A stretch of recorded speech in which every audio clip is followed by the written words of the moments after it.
internet yu sans limite ñu ngi leen di nuyu bu baax amaan mbégte di ànd ak yéen seen émission interrogation comme ni ñu ko xamee mercredi bu jot ñu dikk ak yéen ci li nga xamante ne mooy def actualité dinañ ci taxaw rawatina actualité yu mujj yi nga xamante ne jot nañ ci sànq laata ñoo tàmbali li nga xamante ne mooy xibaar yi bokk na ca maanaam coppite yi nga xamante ne indi nañ ko ci Sénat njiit la ñu ca tabb altine bi ñu jëm ci la ñu fësal ni daañu prêter serment tey comme njiit lu yees yi dafay jóge fële ca conseil constitutionnel ka ko fa remplacer également xam nañu turam di Cheikh Tidiane Coulibaly mi nga xamante ne magistrat à la retraite la moo koy mujj uutu di xibaar ya ñu fa jëlee sànq te loolu yëpp dinañ ci taxaw ndax mu ngi fekk si jamono ji nga xamante ni ba tey Ousmane Sonko mu ngi wër ngir mën a jote ci li nga xamante ne moo aju ci ay fiche am te joteegu ca te loolu yëpp gis ngeen li nga xamante ne la moom la ci daj di honorable député Ayib Daffé mi nga xamante ne mooy mandataire candidat bi di Ousmane Sonko tombeek également le 17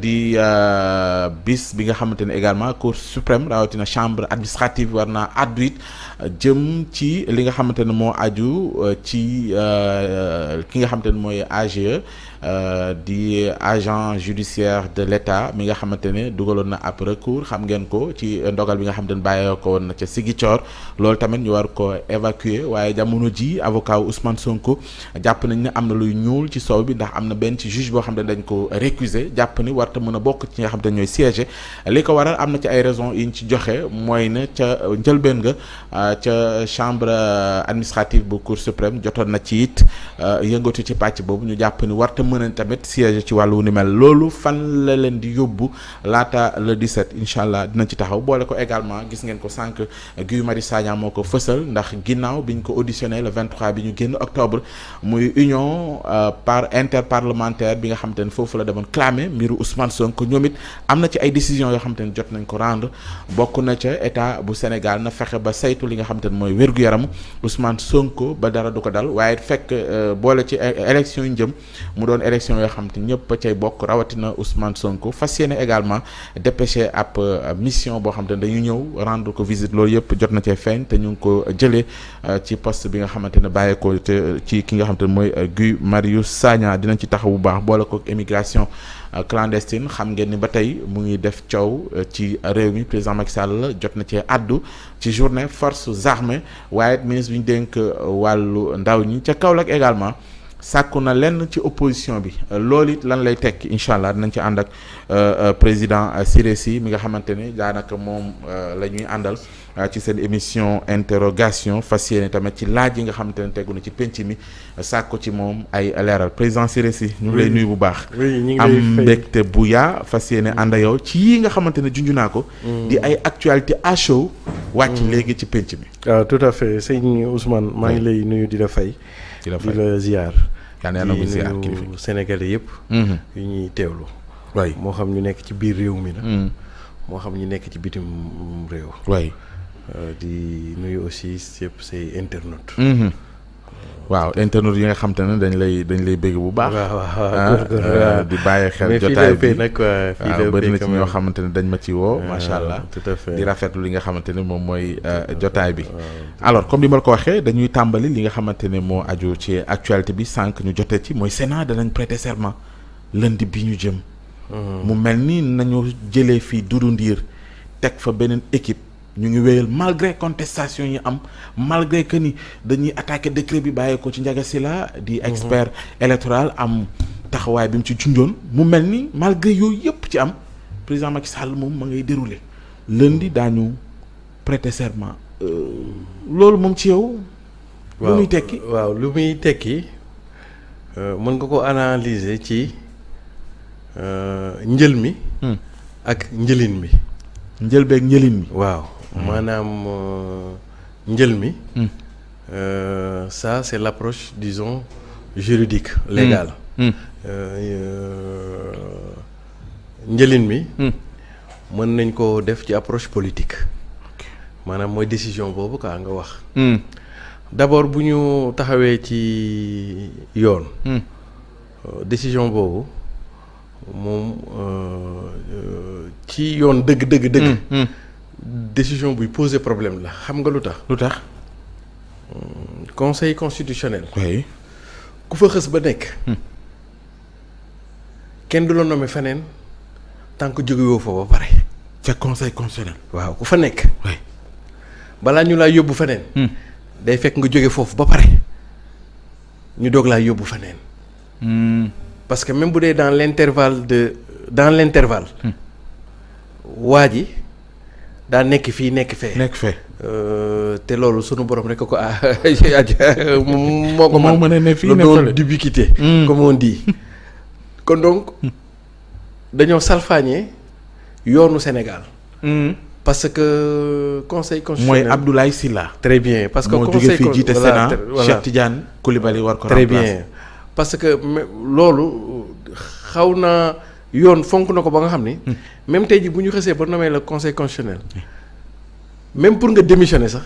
procédure bu dul jeex la est-ce que comprendre nga pour walla ni rek yoon nu mu fonkee li ñu naan conseil constitutionnel ak ñiy liggéey ci conseil constitutionnel c'est-à-dire que bañ la fa xësee ba fal. oui même tey jii boo bëggoon tekki sa ndomba tànk du affaire bu yombal la ñu ko c'est-à-dire que daal yow def nañu lépp daal. oui ba bu ñu la fa nommé bu suñu borom dogalee li muy dogal. li muy dogal yow sa mandat day jeex rek nga jóge fa. ah loolu mooy principe bi te buñ fi la xësee ba nommé foofu. oui deesu la mën a nommé waat feneen. kon donc du point de vue juridique. les oui. puristes en droit. dañuy am lu leen metti ndax dañoo jalgati yoon. parce que nit bu xësee ba nekk conseil constitutionnel. bala nga koy jëlee conseil constitutionnel di ko nommé feneen day fekk nga déjjati ko foofu ba pare. mais yow très bien déjjati woo ko maanaam jëlee woo ko fa. oui. ba pare tegaat ko foofu comme donc droit day am problème. ci loolu. loolu mooy jëlin mi. jëlin bi. léegi nag mu des jël bi. jël bi. waaw kon donc dans la forme. c'est même illégal disons-le comme ça. Et si on était dans du pur droit. oui. cet acte même pourrait être attaqué. attaqué quelque part. et d'ailleurs waaw loolu dàq ñu ko wax naa la ni war nañ ko ku mel mën a ni Ndiaga attaqué Sylla également voilà annoncé woon voilà na te la particularité mooy. conseil constitutionnel. soo fa xësee ba nekk ba sa mandat jeex. oui. mënatoo faa ñëwaat loolu ci particularité am la. mënatoo faa ñëwaat. mënatoo faa ñëwaat boo fay liggéeyee doo mën a liggéeyee feneen dee su ko mën a booleeg lenn. conseil constitutionnel dee su ko mën a booleeg lenn. te boo fa xësee ba jóge fa dootoo duggaat te boo fa nekkee. balaa ngaa dem feneen it. da day fekk nga jóge fa ba pare. oui. di doo ko mën a mais doo mën a ngarale. mënoo nomination bi nag ngarale la. ba après nag ñu régulariser donc les doctrinaires en droit. am nañu tey matière pour ce qu'on appelle étude de cas. ci lifin bi loolu mooy njëlin mi. mu des nag njël bi. njël bi. qui est de l'analyse politique. oui. loolu ça peut renvoyer à beaucoup de choses. mooy. on est dans l'analyse hein. oui. on est dans l'analyse. oui.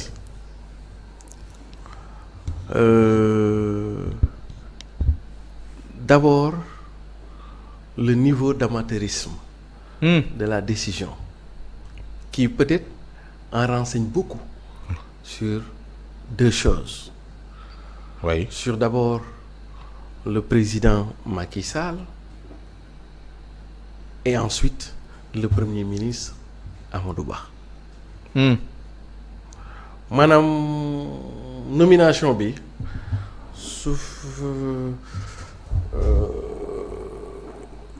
bu ñu ko doon jàngat. mën nañoo. nomination Abdoulaye Sylla. très bien ca boppu Sénat. très bien ca na mu demee. oui. mënees na ko jàngat ca ñaari affaire benn bi. président Macky Sall moo koy moom benn bi premier ministre Amadou Ba moo koy moom. candidat Benno Bokk Yaakaar. très bien parce que à ce niveau de responsabilité. oui. lii erreur de débutant la. te président Macky Sall du coomo. ndaxte ñëpp xam nañ ni boo nekkee. conseil constitutionnel. oui. mënoo di siéger conseil constitutionnel xëy di siéger état. Sénat ngeen ko tuddee. jekkut sax dafa jekkut sax est-ce que comprendre. jekkut rafetut. oui. kon donc même ci logique rek. mënu demee mais léegi première jàngat bi j'impute la responsabilité au Premier ministre Amadou Ba. Et attention. Parce que su fekkee dañu ne pour qui connaît un peu la fonction de président. xam nga président da ngay xëy di signer lu mat ay fukk ba ñaar fukki kayit. di koy signer des fois sax yow teewlu ba cay war. nekkul yow yaa ko war a def même su fekkee sax war nga yi di contrôler. li tax nga am gouvernement am cabinet ba am premier ministre. ñoom ñoo la waroon saytul yenn détails yëpp ba nga xam ne yow bu ñëwee rek da ngay apposer sa signature. nga paraphrase. kon lii xew nii. pour man jàppewuma ko jaay doole président. dama ko jàppee njuumte boo xam ni ñi wër président. et donc notamment Amadou Ba. ils s'en ont les responsables parce que ñoo signaloo seen kilifa. loo xam ni il est de leur prérogative en tant que premier ministre. qui coordonne l'action gouvernementale. de faire les vérifications nécessaires. Pourquoi? Parce que le diable est dans le détail. Et là ça en renseigne beaucoup sur deux choses. Ça veut dire que Amadou Ba talul la gouvernance talul état bi. parce que moom en tant que premier ministre. luy jógee ci gouvernement bi. di dem ci président Macky Sall il est le dernier filtre. moom le président de la République. non Amadou Ba en tant que premier ministre. D'accord. parce que quelque part le premier ministre contresigne les décrets. non seulement il contresigne mais avant ça président Macky Sall di signe moom moo war a def les vérifications d'usage. parce que c'est lui qui coordonne l'action gouvernement. il est le premier ministre et il est le premier des ministres. donc bu ñu indee affaire bii président Macky Sall. ba mu signé ko. signéloo nañ ko moom lu mu xamul mu nekk dans l'illégalité flagrante loolu lan lay tekki. mooy Amadou Ba bi ñu nommé premier ministre. géré wul gouvernement moom day politique. parce que su géré woon dëgg gouvernement. erreur bi mënees na ko bañ a def parce que erreur de débutant c'est logique. c'est-à-dire que avec un minimum de vérification. on aurait pu savoir d'ailleurs loolu mooy première chose man ma nekk premier ministre. c'est un peu directeur de cabinet ou quelque chose balaa may jox dara kilifa gi mu signé. daa ko saytu defar ko ba mu baax. loo bëgg a jàpp njuumte la. dañoo juum très bien ci anam tànneef bi. non dañoo talul réew mi. dañoo talul réew mi xam nga détail nee naa la léegi le diable est dans le détail. c'est-à-dire que Amadou Ba dañu ko jox poste premier ministre. léegi mu coordonné action gouvernementale moom talul affaire gouvernementale ba tax erreur yii di am di mën a am. lu mu tal mooy day politique wuti parrainage. kon donc première jàngat bi j'impute la responsabilité à Amadou Ba qui n'a pas fait son boulot. même si c'est le président qui signe mais non ñu nommé ko poste premier ministre. c'est de coordonner cette action c'est d'éviter ce genre de ça. même si c'est le président de la République am na cabinet. kon donc bu kilifa bi juumee. ñoo ko war a saytu parce que ñooñu en fait loolu lañ leen fi def li tax président di def poste premier ministre di def cabinet c'est parce que yenn liggéeyu sew yi ñu mën ko jàppal. bu fekkee nag ñooñu mënuñu koo filtrer ba léegi yëpp day ñëw. amatul njariñ ñuy def cabinet ak premier ministre. comprendre parce que loolu moo ko war a saytu moom pour jox kilifa gi. première jàngat deuxième jàngat. te attention pour Amadou Ba ma quitter foofu. su fekkee on peut assister à ce niveau de légèreté. ci nomination bi. Amadou Ba étant premier ministre tey mu ñuy laaj réew mi.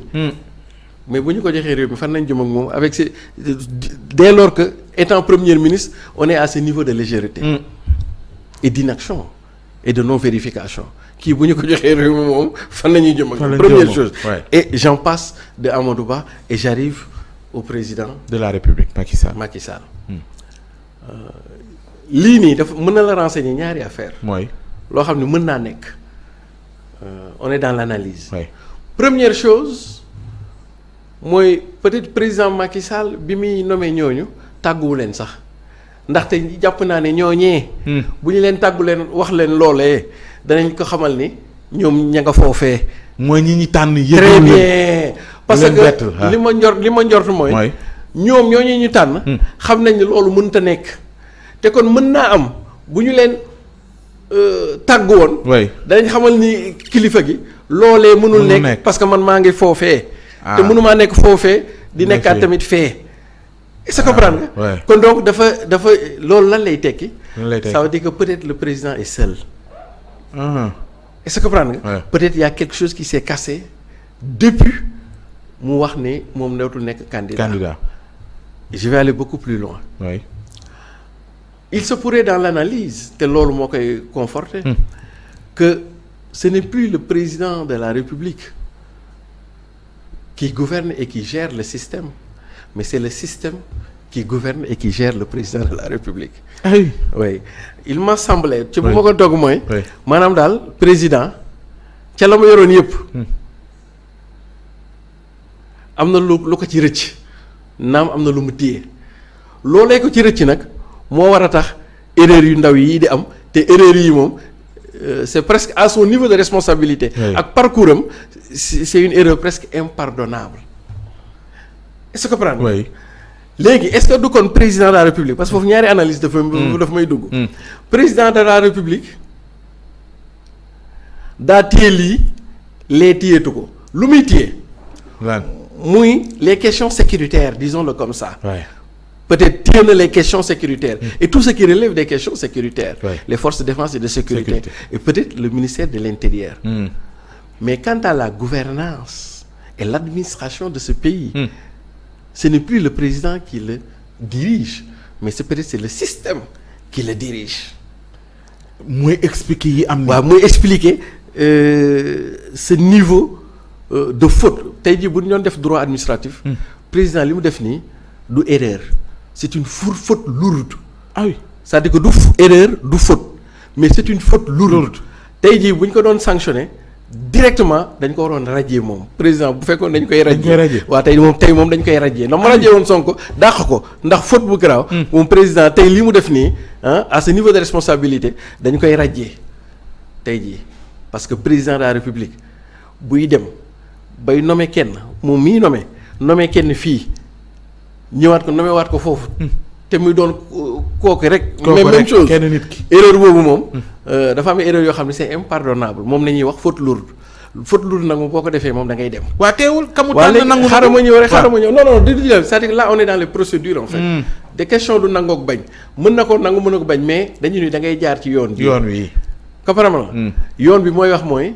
conseil constitutionnel ku fa nekk ku ne balaa ñu laa affecté fenn dañu war a génnee d'abord décision buy wane ni yow jóge nga foofu ñu doog cee teg leneen xam nga dañuy wax ni ku ñu yéeg te wàccaguñ la doo tali am feneen di wari leneen est-ce que comprendre waaw foofu nañ toll loolu la waroon def d'abord là on est vraiment dans la légalité quoi loolu mooy première analyse kon nag mu mel ni kon si président de la République ci ni ma ko jàngatee moom daal tout ce qui relève des questions sécuritaires, disons parce que c'est des questions sensibles, moom il tient toujours la mesure de ces questions.